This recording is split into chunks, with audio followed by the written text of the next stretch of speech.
Well, howdy, nearly senior citizen here. Greetings, boys, girls, and all of our non-binary friends, and welcome to this a brand new day. I actually slept. I rolled onto my right side last night, tried to go to sleep, and then I did. And then I woke up at like 6:30.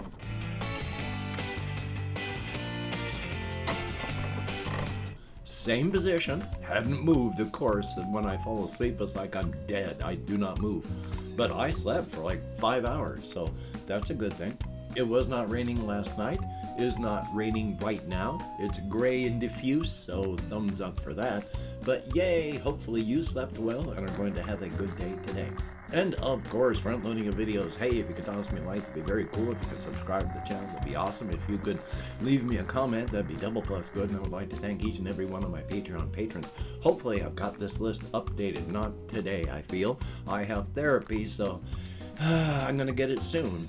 But if you would like to help me keep me and my aging pet metabolizing by becoming a patron, I have links to the Patreon in the video description, as well as a PayPal for possible donations, an Amazon wishlist link with things like pet food on it, and of course the post office box is going away at the end of the month. So, yay! Front loading of videos over. Thumbs up for that. So yeah, I have therapy today and it is 8:18, so my video here is going to be uploaded late. Now, one of the things I have been doing, oh my goodness, it takes forever. When I record stuff for the channel, like if I'm doing Minecraft or Tribes of Midgard, you know, I play in 1920 by 1080, but to try and make the recording easier, I have it down res to like 1280 by 720. So my file is 1280 by 720. And normally I just work with that and then render it. Of late, once again, I've been playing with the various settings. And since Wondershare actually uses GPU hardware to help render, it goes faster. So I have been upscaling the resolution from 1280 to 1920 by 1080, and then there's something called the bit rate on a video. Excuse me. The higher the bit rate, the more data. The lower the bit rate, the lesser. When you render your video, you can have a smaller bit rate or a higher bit rate. The higher bit rate is going to look better, but oh my God, is it going to be a big file? Well, of late, just for giggles, I have been rendering these things back up to 1920 by 1080 with normally rendering about 7,000 as a bit rate, rendering now at about 27,000 as a bit rate. Normally it takes about half hour, 45 minutes to render. These things have been taking like an hour and a half now. Uploading it takes about a half hour onto YouTube. And then YouTube itself takes about almost 2 hours just to process the video. And then it says, hey, we've gone live. So I might start rendering at 1 o'clock, and then everything is finally ready for the public to view at like 4-ish or 4:30. Takes forever, but looks good. So thumbs up for that. Yay, just thought I'd mention. And of course, last night I did go Walkies all the way up to Walmart and back. Carried a big old thing of cat dirt on my back. Oh boy, those 20-pound containers are pretty bloody heavy, I tell you, especially when you put other stuff in there with them. But still, I went Walkies, and I have come more to appreciate walking just for itself. I have been walking just because I want to stay healthy. I don't want to die, you know, any earlier than I'm going to. So I exercise and I try to keep my body as healthy as possible by doing that exercise. But I've just been exercising so I don't die rather than, you know, walking because I enjoy it. Well, I'm starting to enjoy it more because I have been thinking about that. So, yay. I mean, I've never disliked it. I just haven't walked for walking's sake. It's been walking for health's sake. Only now I'm starting to really enjoy it even more. I always have. I mentioned some years back how I had like a Disney moment coming down one of these roads where at the nighttime, with blowing wind and darkness and some rain in the sky, with the shining of the roads with the street lights and maple trees with leaves, the maple leaves flying by, it was magical. So I'm glad I got to see that. And even like last year or so, or I can't even remember the time frame. Gotta love ADHD. We're just looking at the sky. It was just painted in brilliant red. So yeah, it's nice to go out walking and just enjoy everything. So thumbs up on that. Now, some of the things that I want to talk about for the real world type stuff. Yesterday I heard about this and didn't know what to think. This morning I watched a video by Bo the Fifth Column talking about, if you're not in the United States, you're probably just horrified at what's happening here in the United States. If you are in the United States, you're probably even more horrified at what's happening here. Oh my God. There is now a senator who has put a bill through for Montana for the whole culture war that, if it goes through, would destroy Montana. Because they want to ban the teaching of all science that is not a proven fact. And if that goes through, Montana is screwed. Because science is not filled with immutable facts. In fact, they tell you one of the experiments that you're given is to do and verify things, because just because it's been true for 4.5 billion years does not mean it will be true tomorrow.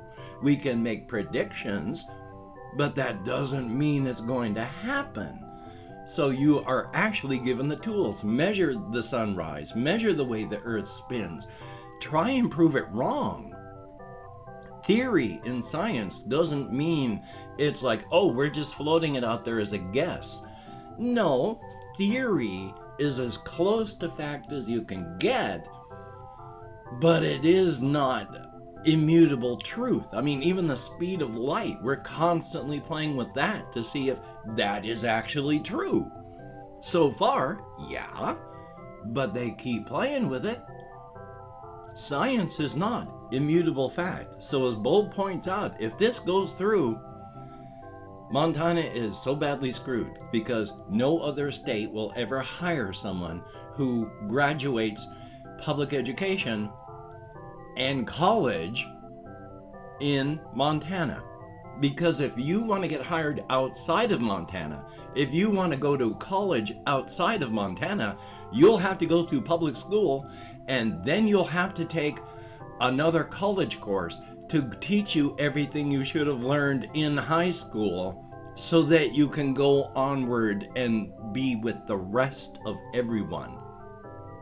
This is incredibly bad. Oh boy. So thumbs up on that. And I was listening to Yahtzee. I can't remember his full name, but he's he reviews things, but one of his shtick is he talks quickly with zero punctuation, the name of his channel. And I remember when he first was like approaching people online and saying, hey, I've been thinking of doing this as a review type thing, and then did a couple of them and it got good and big, and then he's become what he is now. So thumbs up for that. But he was talking about humor in games and why Forspoken the game doesn't work for him, because it's just quippy.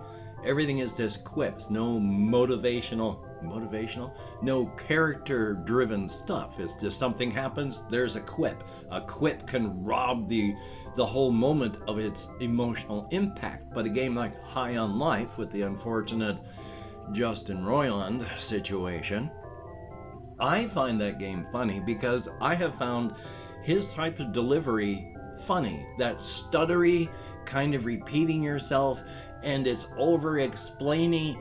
I find that very natural. That's how people talk. You don't see or hear it in movies or TV because the idea is get it to you as clearly as possible, so it has to be succinct and fast and clear so that people don't talk the way people talk. But that stuttering and all that, it's very naturalistic. And as Yahtzee was pointing out, it's like if you're caught in a situation and you're just making quips, I mean, again, that robs the situation. But in this whole high on life thing, when you're shooting this gun and it blows stuff up, there's no quip from the gun. The gun does talk, but it's like, oh my gosh, did you see that? Look at the way that thing blew up. My God, that was awesome. Yeah, they're not jokes, but they're talking the way people talk. So thumbs up. And of course, I watched another video about practical effects versus CGI. One of the reasons that I don't like CG in my videos and my movies is there's no real weight to anything. If you interject a non-physical object into the world, you have to work so hard. When you're walking as a character, things move in your environment. If you have something there's movement of it. Is there liquid? You're going to see liquid move. Are there things with you? There's going to be things moving. You have presence. When you're a CG object, you have to remember, as the designer, the director, all these people, to add these things in. And if you don't, there's no weight to the object in the world. That's one of the reasons I don't like the Transformers movies. They look weird. When you've got these gigantic robots running down the street, cars would go bouncing, windows would be breaking, the streets, well, that's hot out there, would be buckling. And what happens when these big gigantic robots run down the street? Basically nothing. There's no weight to them. You can tell that they don't have a presence in the world. And so often that's true. Not nothing. A lot of the CG stuff just has no weight, no presence. So Joy, hopefully that'll either get better or, people that enjoy that sort of thing really do like practical effects better. And I love practical effects. So thumbs up. But then I am a snob as well. So now I'm going to talk about the whole creative stuff and the whole cryptid thing. I got, again, therapy, and it's 8:30. I got less than a half hour so before therapy starts, so this is going to be late going online. I wanted to talk some about how I was thinking about characters like Malik, the created cryptid. And then there I have the ghost-type cryptid, Melanie Cable. Her life is awful as well. I've mentioned before that it's largely for me, the cryptid settings, to deal with life. Getting older, the things that are happening in life, what I have to look forward to as I get older, and then the looming threat of, old age and death. Malik and his existence in this story, and how I talked so much about him yesterday, mimics a lot of my own life. I mean, Malik wakes up and then has a relationship with a human being. And even though I didn't kill and eat my wife, Malik then loses them and has been lost since that time. I, of course, with my conditions and alcoholism, was just sleepwalking until I woke up after slightly woke up after getting sober, and then got married to my wife and lost her. And then I have just been lost and trying to find my way in the world since. So our lives are tied together. It's dealing with life and loss and abandonment, because even though it's foolish, I am human. I do feel that my wife abandoned me by leaving me. It's an emotional thing. It's not something that you don't reason your way out of a situation that you didn't reason yourself into. It's one of these human things that happens. I feel abandoned. And dealing with that is through the cryptid stories and the whole narrative thing. But yeah, Malik's life mirrors my life. And that's one of the reasons that all of it hurts so much. So yay on that. And Melanie Cable, with her as a ghost type, her physical body dies, and she spends a lot of time with a struggle for identity, because her memory after her body dies, She doesn't have memories of I did this or I thought this. He has memories of standing there and watching Melanie do this, standing there and listening to Melanie think this. So she's not Melanie Cable. Melanie Cable died. And when Melanie Cable died, this individual suddenly gained control of their existence. One of the things about that is if you're a ghost type cryptid, there are only about 2% of the people in the world that are able to see and interact with the cryptid world in some fashion. Even worse, only those 2% of people, only 2% of them can interact with ghost types. Ghost types have no physical presence. They are a standing wave in the matrix of the cryptid energy that fills the world. They have no actual physical presence. They aren't actually a being. They're just a standing wave in the cryptid energy. And so very few people can actually see or interact with just patterns. They're very, very lonely, and they tend to imprint very hard on those that can interact with them. And these two are indicative of fears of my own. Because these ghost types that imprint hard on a human being are going to feel all the loss when their human partner ages and dies. And then the only person that made their life tolerable is gone. And the odds of them ever being able to interact with anyone ever again suddenly fall very close to zero. And further fears of mine, ghost type cryptids last about 250 years. The last 50 years, I'm afraid of dementia. I've worked in healthcare. I worked for a very long time in the long-term care part of healthcare, where I dealt with people who were suffering from dementia. I fear dementia. I do not want to become demented and die that way. So these poor ghost type cryptids, when they hit about 200 years, the energy loss, well, their standing wave begins to fade. And just like Alzheimer's, they slowly lose who they are until they just fade out into nothingness. That's a very grim and horrific life as well. Thumbs up for that. It's not all grim and awful. Some of the stuff that I've got written down in here was like with the relationship of Lou and Tony, because Lou and Tony Sclera, Tony is human, he's got his third eye open, and Lou is a cryptid. At about 14 years is when Tony asks Lou to go eat a bully, and Lou goes and eats the bully, and then comes back and is just waxing enthusiastic about how good it felt to eat that kid, how good the kid tasted, how good it felt to have that kid in his belly. And that's, of course, Tony starts feeling really jealous, but then after a bit of a talk, because Lou's been talking to dark cryptids, that's just common. It's common among humans. You'll find yourself getting jealous when someone gets eaten, or you might find someone and you just feel the great urge to crawl down their throat. If you have that happen, don't worry about it. It just means you're normal.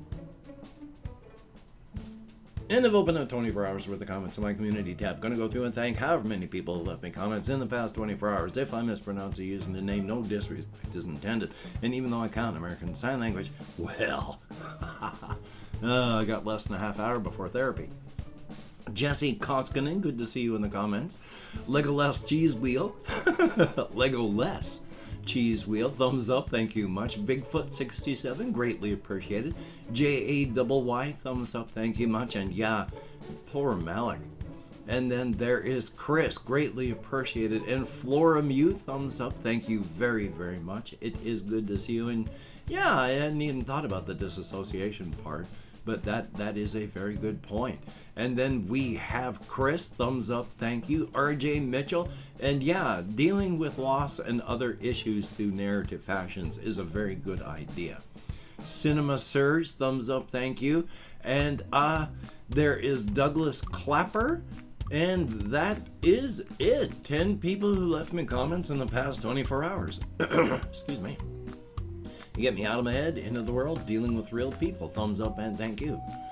Well, I got therapy today, so hokey smokes. I'm going to try and get some recording of a solo RPG done, so thumbs up on that. Hopefully you can get done what you need to get done, and if you can't, don't beat yourself up. Survival's important.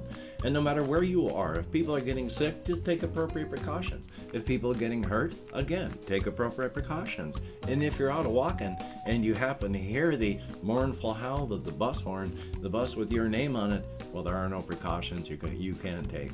You're going to die. It's going to hit you. You are not going to survive the impact. But until we meet again, you take care. Have a great day today. I will see you on the flip side, and that is indeed a very good thing.